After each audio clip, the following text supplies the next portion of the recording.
Hey, what is going on YouTube? Too Sketchy coming at you. I know exactly why you're here. Besides balance changes, Look at my horse is amazing. we're going to be talking about the Iron Harvest changelog number 2, so stay tuned for that. Alright, before we get started, 2 quick announcements. There's a 1v1 tournament taking place on the 26th of September at 4 p.m. CEST. I will put this in the link description below. However, if you're interested in a 1v1 best out of 3 with a prize pool sitting at around $100 for first place, $50 for second, and third place $35, go ahead and sign up through their Discord, which is right here as well. Link description below. We're going to be casting as many of these as possible depending on if the streamers are streaming these games. On top of that, shout outs to Bushido Gaming Network, who do a weekly podcast about Iron Harvest. Whether you like to just talk story, lore, strategies, design, maps, all that stuff, they talk about the stuff on this podcast. Maybe we'll even be a guest there sometime soon. But just a quick shout out to Blessed and Obsidian Remix, who are taking care of that. That's it. Let's talk about the log. All right, so greetings harvesters, welcome to the second regular post-release update. With our continued support and feedback, they've been able to, adjust the game to a better state, obviously. Also, hopefully you've been enjoying the newest 3v3 map, the Great Wastes test. And today, actually, the newest 2v2 map launched, which we actually played on stream. If you haven't stopped by yet, links in the description below. I played it versus some of the community guys, and then with the community manager as well.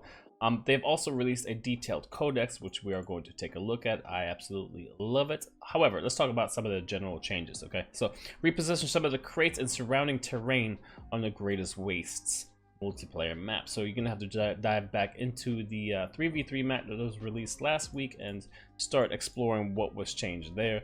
Fix some of the display issues for multiple pop-ups. Insane AI has been adjusted a little bit, so it minimizes early rushes, and then minor adjustments and then improved readability in the credits. All right, so let's talk about the codex real fast. Okay, so if you head over to the game and launch options and codex, everyone that just loves lore stuff or statistics, this is going to be your place.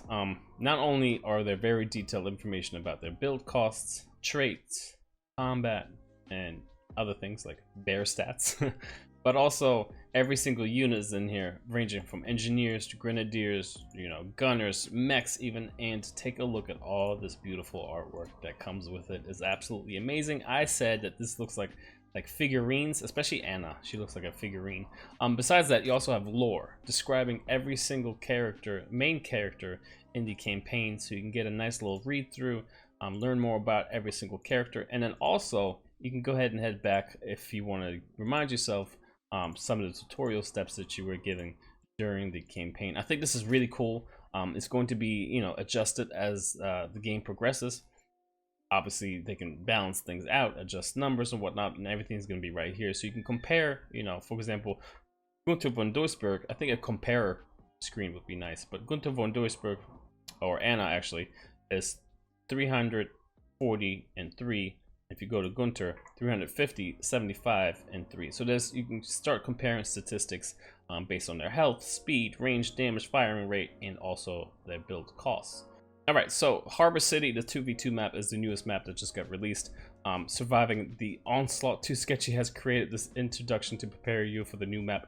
So essentially it's a 2v2 map that is based in the harbor area of Saxony.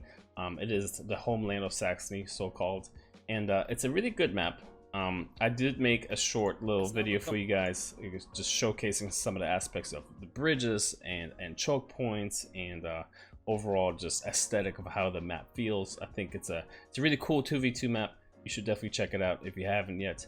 And moving on, let's talk about the balance changes. Okay, so we did some theory crafting and testing while I was streaming. Michał Sikorski's personal HP increased from 200 to 400. So this means right here, right? Michał Sikorski is the guy with the white horse, and he has a bunch of brown horses.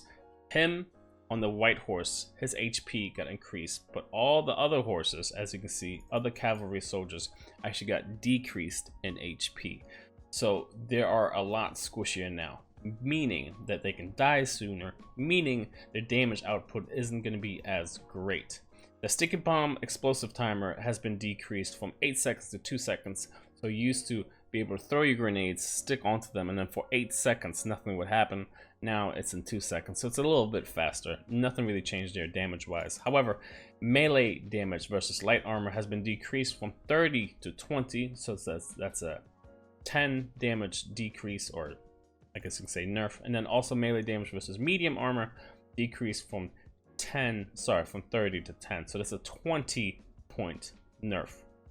Besides him, increased princess damage against armored targets to match his power level with other heroes. So his power level, essentially what that means is the fact that he comes out in Reserve 2, he wasn't really matching up against anything that was out in the battlefield because he was just not dealing enough damage. So hopefully this, and again, these numbers might change in the future once more. Damage versus light increase from 40 to 60.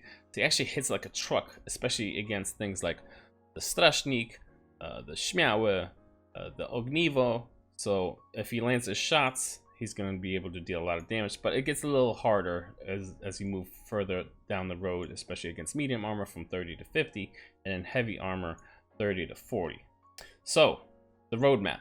So far in week 2, we've gotten the 3v3 map, the co-op campaigns.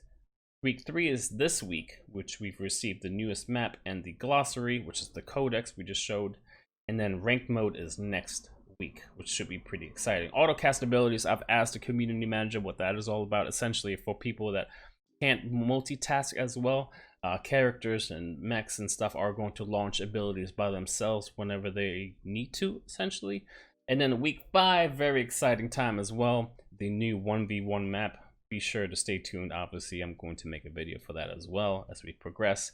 But that's essentially it. Some nerfs happened, a new map happened, and new additions like the Codex. Ranked is coming next week, so stay tuned, and I'll see you guys next time. All right, Too Sketchy out. Peace.